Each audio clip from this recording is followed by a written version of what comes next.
आज की इस वीडियो में हम देखेंगे कक्षा 10 हिंदी क्या क्या पढ़ें, यानी कि बोर्ड एग्जाम 2023 में कक्षा 10 के हिंदी के पेपर में क्या क्या चीज़ें, कौन कौन सी चीज़ें कहाँ कहाँ से आएंगी, कौन कौन सा टॉपिक आएगा। आज की इस वीडियो में हम देखने वाले हैं। स्टूडेंट, यदि आप इस वीडियो को देख लेते हैं तो आप 70 में अवश्य ही 65 नंबर गेन कर सकते हैं आसानी से। स्टूडेंट, वीडियो को आप अंत तक जरूर देखिएगा ताकि आपको पता चल सके कि बोर्ड एग्जाम में हमें कौन कौन सी चीज़ें आएंगी और कितने नंबर की आएंगे, ताकि आप आसानी से तैयार कर सकें और बोर्ड एग्जाम में अच्छा मार्क्स ला सकें। तो स्टूडेंट, सबसे पहला जो क्वेश्चन आएगा, सबसे पहला क्वेश्चन स्टूडेंट आपको बहुविकल्पी क्वेश्चन आएगा, जो कि महत्वपूर्ण रचनाएं एवं उनके कवि, लेखक या फिर विधा से क्वेश्चन आएगा। प्रत्येक क्वेश्चन आपका 1 नंबर का रहेगा, 5 क्वेश्चन आएगा, जहां से आप 5 नंबर इजीली प्राप्त कर लेंगे पहले वाले बहुविकल्पी क्वेश्चन से। उसके बाद स्टूडेंट, जो दूसरा वाला क्वेश्चन आएगा, दूसरा वाला क्वेश्चन आएगा आपका, प्रत्येक क्वेश्चन 1 नंबर का रहेगा। इसमें भी आपका कितना 5 क्वेश्चन आएगा, जो कि 5 नंबर इस वाले से भी क्वेश्चन से आप प्राप्त कर सकते हैं। दूसरे वाले प्रश्न में किस टॉपिक से क्वेश्चन आएगा, तो प्रगतिवाद युग, छायावाद युग, द्विवेदी युग एवं रीतिकाल एवं आधुनिक काल की महत्वपूर्ण रचनाएं, कवि इत्यादि से आपका 5 नंबर का क्वेश्चन आएगा। तो आप क्या करेंगे स्टूडेंट, यह जितने टॉपिक दिए गए हैं इन टॉपिक को पढ़ लेंगे तो यहाँ से आपके 5 नंबर भी कंफर्म हो जाएंगे कि 5 नंबर आपके इजीली आ जाएंगे बोर्ड एग्जाम में। अब स्टूडेंट, जो तीसरा क्वेश्चन आपको देगा, तीसरे क्वेश्चन में आपको क्या देगा, यह जो तीसरा वाला क्वेश्चन है, तीसरे क्वेश्चन में आपको देगा जीवन परिचय लिखने के लिए। जीवन परिचय स्टूडेंट लेखक का भी जीवन परिचय लिखने के लिए देगा, उसके बाद आपको कवि का भी जीवन परिचय लिखने के लिए देगा। तो जो लेखक का जीवन परिचय लिखने के लिए देगा वह भी 5 नंबर में आएगा, और जो कवि का जीवन परिचय देगा यह भी 5 नंबर में आएगा। स्टूडेंट, मैं आपको बता दूं कि यह जो 3 लेखक हमने यहाँ पे लिखा हुआ है, यदि आप इनका जीवन परिचय याद कर लेते हैं तो आसानी से कोई न कोई एक आपका जीवन परिचय अवश्य ही आ जाएगा स्टूडेंट। तो आप क्या करें, आचार्य रामचंद्र शुक्ल जी का, उसके बाद जयशंकर प्रसाद, उसके बाद राजेंद्र प्रसाद का जीवन परिचय याद कर लें। और स्टूडेंट, कवि में सूरदास महादेवी वर्मा, आप महादेवी वर्मा का जीवन परिचय अवश्य ही याद कर लीजिए, क्योंकि यह प्रत्येक साल बोर्ड एग्जाम में आता है। तो इस प्रकार से आपने देखा कि लेखक और कवि में हमें किसका किसका जीवन परिचय याद करना है। स्टूडेंट, यदि आप जो जीवन परिचय लिखेंगे, जीवन परिचय के इसमें 3 नंबर मिलेंगे, उसके बाद 2 नंबर मिलेंगे इनके रचनाएं को लिखने पर, यानी इनकी कृतियाँ लिखने पर आपको 2 नंबर मिलेगा, तो जो टोटल मिला के 5 नंबर हो जाएगा। इसी प्रकार से इस कवि वाले में भी यानी कि 3 नंबर जीवन परिचय का मिलेगा, 2 नंबर जो रचनाएं कृतियां लिखेंगे 2 नंबर उनका मिलेगा, कुल मिला के 5 नंबर यहाँ से भी आपको मिल जाएगा। उसके बाद जो चौथा क्वेश्चन आएगा स्टूडेंट, यह जो चौथा वाला क्वेश्चन है, चौथा क्वेश्चन आएगा आपका गद्यांश पर आधारित प्रश्न से, जो कि यह 6 नंबर का होगा, 6 नंबर का होगा, जो कि यह आएगा गद्यांश पर आधारित प्रश्न। स्टूडेंट, आपको क्या करेगा कि गद्यांश दे देगा और बोल देगा कि इस गद्यांश का हल कीजिए। तो उसमें आपको 3 क्वेश्चन होंगे। जो पहला क्वेश्चन होगा गद्यांश में, क्या होगा, गद्यांश का संदर्भ, यानी जो गद्यांश आपको दिया गया रहेगा उसका क्या करना है, आपको संदर्भ लिखना है। संदर्भ में कौन कौन सी चीज़ें लिखी जाती हैं, किस अध्याय से लिया गया है वह गद्यांश, और इस अध्याय के लेखक कौन है, तो यह भी आपका 2 नंबर का है। यदि आप गद्यांश लिख देते हैं तो 2 नंबर मिल जाएगा। उसके बाद जो इसमें दूसरा वाला क्वेश्चन है, दूसरा क्वेश्चन आपको देगा रेखांकित अंश की व्याख्या कीजिए। तो आइए हम देखते हैं आपको गद्यांश किस प्रकार से देगा और उसका बोलेगा कि रेखांकित अंश की व्याख्या कीजिए।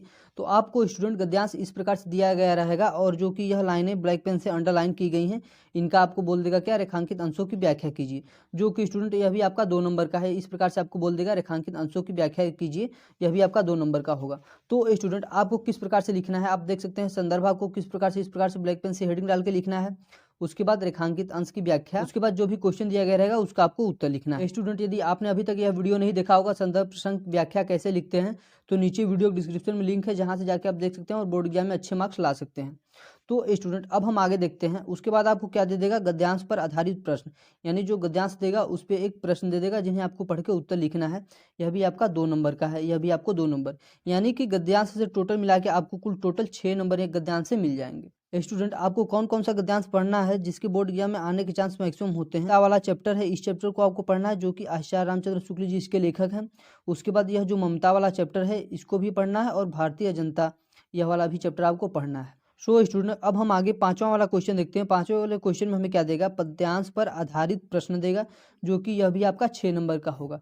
कोई पद्यांश दे देगा, उस पद्यांश का क्या बोलेगा आपसे, पद्यांश का संदर्भ लिखिए, यह भी आपका 2 नंबर का होगा। उसके बाद रेखांकित अंश की व्याख्या कीजिए, यानी जो भी पद्यांश में लाइनें रेखांकित की गई होंगी उनको आपको क्या करना है, व्याख्या करना है। उसके बाद पद्यांश पर आधारित प्रश्न, यह भी आपका 2 नंबर का होगा, यानी कि जो पद्यांश दिया गया रहेगा उसके आधार पर एक आपको प्रश्न दे देगा जिन्हें आपको उत्तर लिखना रहेगा। तो इस प्रकार से आप पद्यांश से भी 6 नंबर इजीली प्राप्त कर सकेंगे स्टूडेंट, इस प्रकार से। अब हम स्टूडेंट अगला वाला क्वेश्चन देखते हैं, जो कि यह क्वेश्चन आपका संस्कृत गद्यांश से देगा, यह आपका 5 नंबर का टोटल क्वेश्चन होगा, जो कि इसमें गद्यांश में आपको क्या बोलेगा, गद्यांश का संदर्भ कीजिए, उसके बाद गद्यांश का अनुवाद भी कीजिए। तो गद्यांश का संदर्भ लिखेंगे तो आपको 2 नंबर मिलेंगे, यदि आप गद्यांश का अनुवाद करेंगे तो 3 नंबर आपको मिल जाएंगे यहाँ से यानी टोटल मिला के आपको 5 नंबर मिल जाएंगे। उसके बाद इसी में जो अगला होगा संस्कृत पद्यांश भी देगा, और उसके बाद जो संस्कृत में पद्यांश आएगा यह भी आपका 5 नंबर का है, और उसमें क्या बोलेगा, पद्यांश का संदर्भ कीजिए और पद्यांश का अनुवाद, यानी जो भी पद्यांश आपको दिया गया रहेगा उसका संदर्भ करना है और उसका अनुवाद भी करना है। अब अगला जो क्वेश्चन है स्टूडेंट आएगा, अपनी पाठ्य पुस्तक से कंठस्थ किया गया कोई एक श्लोक, यह भी आपका 2 नंबर में होगा। आप 4 लाइन में लिख सकते हैं और 2 नंबर आसानी से इस वाले क्वेश्चन से भी आपको मिल जाएंगे। और इसी में जो दूसरा वाला पार्ट दिया गया होगा, संस्कृत में 2 प्रश्नों का उत्तर आपको देना है। 4 क्वेश्चन दिए गए रहेंगे, 4 क्वेश्चन में से आपको संस्कृत में 2 प्रश्नों का उत्तर देना है। 2 नंबर आप इससे भी आप प्राप्त कर लेंगे आसानी से। उसके बाद स्टूडेंट जो आपका अगला क्वेश्चन में आपको देगा इस प्रकार से क करके देगा, जो कि क्वेश्चन नंबर 7वां है। तो इसमें आपको देगा हास्य रस अथवा करुण रस का परिभाषा उदाहरण सहित लिखना है, जो कि अभी आपका 2 नंबर का होगा। यदि आप या तो हास्य रस का परिभाषा उदाहरण लिखिए, या तो आप करुण रस का परिभाषा व उदाहरण लिखिए। यदि आप परिभाषा लिखते हैं किसी एक का तो 1 नंबर मिलेगा, यदि उदाहरण भी लिख देते हैं तो आपको 1 नंबर और मिल जाएगा, यानी कि 2 नंबर मिल जाएगा। और ख में आपको देगा उपमा अथवा उत्प्रेक्षा अलंकार की परिभाषा और इसका उदाहरण दीजिए, जो कि अभी 2 नंबर में आएगा। उपमा अथवा उत्प्रेक्षा यानी दोनों में से किसी एक का परिभाषा लिखना है, वह आपको उदाहरण देना है। अब जो इसमें ग वाला पोर्शन आएगा, ग वाला पोर्शन देख सकते हैं, सोरठा अथवा रोला छंद का लक्षण उदाहरण सहित लिखिए। यह 2 नंबर आपका फिक्स है स्टूडेंट। यह सोरठा का आप याद कर लीजिए या फिर रोला का, 2 में से कोई एक याद कर लीजिए। यह प्रत्येक साल बोर्ड एग्जाम में आता है, तो यहाँ से आप 2 नंबर इजीली स्टूडेंट प्राप्त कर सकते हैं, इसमें कोई डाउट वाली बात नहीं है।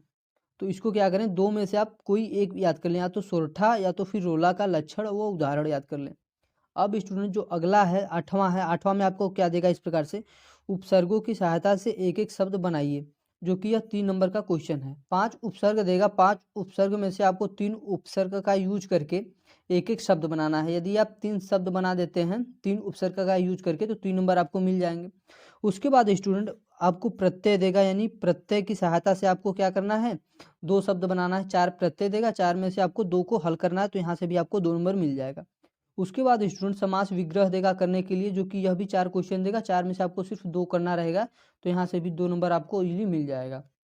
अब इसी में आगे दिया गया रहेगा स्टूडेंट तत्सम रूप, यानी कि वहाँ पे जो शब्द दिया गया रहेगा उसका क्या करना है, आपको तत्सम रूप लिखना है, जो कि यह भी 4 क्वेश्चन दिया गया रहेगा, जिस 4 में से आपको सिर्फ 2 क्वेश्चन करने हैं, तो यहाँ से भी आप 2 नंबर इजीली प्राप्त कर लेंगे। पर्यायवाची में भी 4 आपको दिया गया रहेगा, जिसमें से आपको सिर्फ 2 करना है। यदि आप 2 का पर्यायवाची कर देते हैं तो आपको 2 नंबर यहाँ से भी मिल जाएंगे। अब स्टूडेंट आगे आपको दिया गया रहेगा संधि विच्छेद का संधि व नाम, आपको क्या करना है, 4 इसमें भी दिया गया रहेगा, 2 का संधि विच्छेद व नाम बताना है कि यह कौन सी संधि है, यहाँ से भी 2 नंबर मिल जाएगा। उसके बाद स्टूडेंट विभक्ति से क्वेश्चन आएगा, जो कि यह भी 2 नंबर का होगा। धातु लकार पुरुष, इससे भी आपका 2 नंबर का क्वेश्चन आएगा। अब जो इसी में अगला क्वेश्चन आएगा, संस्कृत में अनुवाद कीजिए, यहाँ से भी आप 2 नंबर इजीली प्राप्त कर लेंगे। 4 आपको सेंटेंस दिए रहेंगे, यानी 4 क्वेश्चन देगा, 4 में से आपको सिर्फ 2 क्वेश्चन करना है, तो यहाँ से भी आप 2 नंबर इजीली प्राप्त कर लेंगे। अब स्टूडेंट हम आगे देखते हैं, जो कि यह आपका वेरी इंपॉर्टेंट है। क्वेश्चन नंबर 10 क्या है, निम्नलिखित विषयों में से किसी एक विषय पर निबंध लिखो। आपको इस प्रकार से क्वेश्चन देगा और 4-5 टॉपिक दे देगा, उससे बोल देगा किसी एक विषय पे निबंध लिखो। तो स्टूडेंट यह जो आएगा निबंध लिखने के लिए 6 नंबर में आता है। तो यह जो 4 टॉपिक हमने बताए हुए हैं स्टूडेंट, इसको आप तैयार कर लेंगे तो बोर्ड एग्जाम में आसानी से 6 नंबर पा जाएंगे। पहला टॉपिक क्या है, जल प्रदूषण का मानव जीवन पर प्रभाव, और दूसरा क्या है, विज्ञान और मानव जीवन, और तीसरा जो हमारा टॉपिक है पर्यावरण है, और चौथा जो है शिक्षा व खेलकूद पर आपको क्या करना है, निबंध लिखना है। तो चारों में से किसी एक पर आपको निबंध लिखना है। यदि आप चारों पढ़ लेते हैं तो 4 में से कोई एक न एक अवश्य ही आप कर ले जाएंगे। उसके बाद स्टूडेंट जो क्वेश्चन नंबर 12 है, क्वेश्चन नंबर 12 भी आपका 3 नंबर का है। यह 3 नंबर स्टूडेंट आपके पहले से ही कंफर्म होते हैं। इसमें क्या बोलेगा, विद्यार्थी अपने खंड काव्य के उत्तर लिखें, यानी कि यह खंड काव्य जो होता है यह आपका डिस्ट्रिक्ट वाइज अलग अलग होता है। आपके कॉलेज में बताया गया होगा कि आपके डिस्ट्रिक्ट में कौन सा खंड काव्य चलता है, जो कि 3 नंबर आपका पहले से ही फिक्स होता है। तो आप खंड काव्य को अवश्य ही पढ़ लीजिएगा, जो कि स्टूडेंट सोनभद्र डिस्ट्रिक्ट में पंडित जवाहरलाल नेहरू जी का खंड काव्य चलता है, यानी इन्हीं का लिखा जाता है सोनभद्र डिस्ट्रिक्ट में पंडित जवाहरलाल नेहरू का खंड काव्य। इससे हमारे 3 नंबर इजीली हमें मिल जाते हैं। तो इस प्रकार से स्टूडेंट देखा कक्षा 10 हिंदी में कौन कौन सी चीज़ें कहाँ से आएंगे और कितने नंबर की आएंगे। तो स्टूडेंट वीडियो अच्छा लगा हो तो वीडियो को लाइक करें, चैनल पर ना हो तो प्लीज़ चैनल को सब्सक्राइब कर दें, ताकि मेरे आने वाले सभी वीडियो को नोटिफिकेशन आप सभी को मिलते रहे।